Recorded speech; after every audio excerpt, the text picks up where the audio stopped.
in Mijingo had a detach, had a police detach, which was for marine security. They may not actually be marine police, that they are for marine security.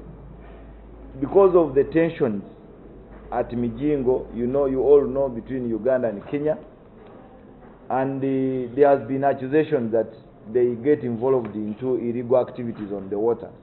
So that one we have decided to remove them and deploy there a new force.